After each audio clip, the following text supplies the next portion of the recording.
उन्नाव नवीन मंडी में दुकानों की अन्यायपूर्ण नीलामी पर भड़के व्यापारी, प्रशासन को दी आंदोलन की खुली चेतावनी।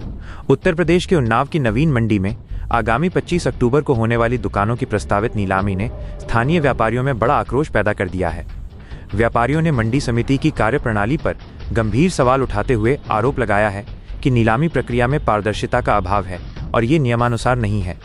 व्यापार संघ का स्पष्ट आरोप है कि मंडी सचिव ने बिना किसी पूर्व सूचना या नोटिस के मनमानी करते हुए नीलामी शुरू कर दी है, जिसका एकमात्र उद्देश्य चंद बड़े व्यापारियों को फायदा पहुंचाना और पुराने छोटे दुकानदारों के हितों की अनदेखी करना है।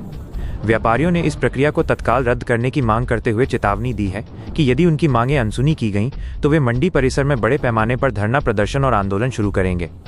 दूसरी ओर मंडी सचिव ने आरोपों पर विस्तार से जवाब देने से इनकार करते हुए केवल इतना कहा है कि नीलामी नियमानुसार हुई है।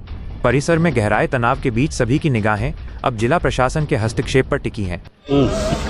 आज आप लोग यहाँ पे विरोध प्रदर्शन कर रहे हैं, क्या है पूरा? हम लोग विरोध प्रदर्शन इस बात की कर रहे हैं कि गुपचुप तरीके से मंडी के दुकानों की नीलामी हो रही है।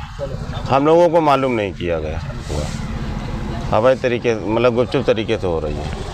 अब हम लोगों को दुकान लेना है, या तो समय बढ़ा दिया जाए या तो हम लोगों को बोली बोलने का मौका दिया जाए साथ में। उसके आपने कहीं की? अभी हम लोगों ने शिकायत की, कहीं नहीं की। क्या चाहते? हम लोगों को बोली बोलने का मौका दिया जाए, शामिल किया जाए, या तो 4-5 रोज का समय दिया जाए, टाइम बढ़ाया जाए। हम लोगों को जानकारी 18 तारीख को हुई है। समय क्या था, कितना था इसका? 18 तारीख ये लास्ट 17 डेट थी फॉर्म जमा करने के मालूम हुआ, और ये 25 तारीख को नीलामी रखी। इधर त्यौहार की वजह से कोई काम नहीं हो पाएगा।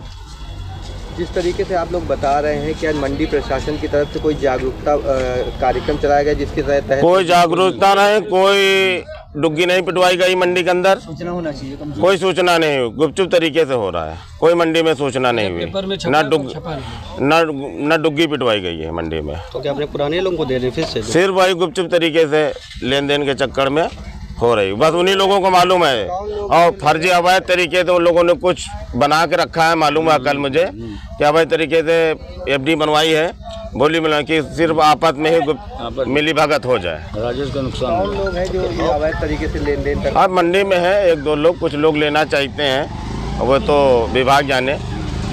अब आप खुली बैठक कराएं, मंडी में डुग्गी पिटवाएं तो विभाग को भी फायदा होगा। हम लोग बढ़ चढ़ के दुकान भी लेंगे।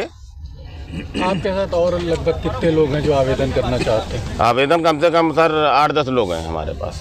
अरे फार्म पड़ेंगे, खुद ही पता चल जाएगा। वो तो सामने आ जाएंगे जिन लोगों को, बाकी मालूम नहीं हुआ हम लोगों को। आगे कदम रहेगा आप लोग? आगे का कदम यही रहेगा, या तो समय बढ़ा दिया जाए 4-5 रोज का, या तो मुझे तत्काल जो भी सिक्योरिटी जमा कराए बोलने के लिए, एफडी जो भी लगता है वो मैं तुरंत नकद जमा करके बोली बोलने का मुझे मौका दिया जाए। अगर आपकी सुनवाई नहीं होती है तो आगे कहाँ तक जाएंगे? आगे तक जाएंगे, आगे प्रशासन तक जाएंगे, डीएम साहब के पास जाएंगे, मंत्री के पास जाएंगे। आप विरोध प्रदर्शन कर रहे थे, क्या है पूरा मामला? दुकानी नीलामी हो रही है, 25 तारीख लास्ट डेट है, और 17 तारीख को मैं मंडी ऑफिस गया कि हमको फॉर्म दे दो। हमसे कहा गया फॉर्म नहीं मिल पाएगा। हमको मालूम नहीं, पता चला अखबार में निकाला कि नहीं निकाला, उससे मतलब नहीं नाम है। हम लोग अखबार कहाँ पढ़ पाते हैं? सुबह 4 बजे आते हैं, 12 बजे चले जाते हैं। तो हम भी लोग इच्छुक हैं दुकान लेने के लिए, और हमारा टाइम मतलब कम से कम 5 दिन बढ़ा दिया जाए, 25 के बजाय 30 तारीख कर दी जाए, हम लोग को मौका दिया जाए मतलब एफडी बनाने के लिए। किसी तरीके की डुग्गी के माध्यम से या किसी तरह मंडी में कोई जागरूकता नहीं, जागरूकता कुछ नहीं, वो डुग्गी की नहीं पिटी। अब सुनवाई नहीं होती है, क्या सुनवाई नहीं होती? डीएम साहब पर जाएंगे, डीएम साहब से बात करेंगे। अब ये थोड़ी है कि 5 दिन का टाइम तो डीएम साहब भी दे ही देंगे। अगर यहाँ नहीं टाइम दिया गया तो डीएम साहब से बात करेंगे।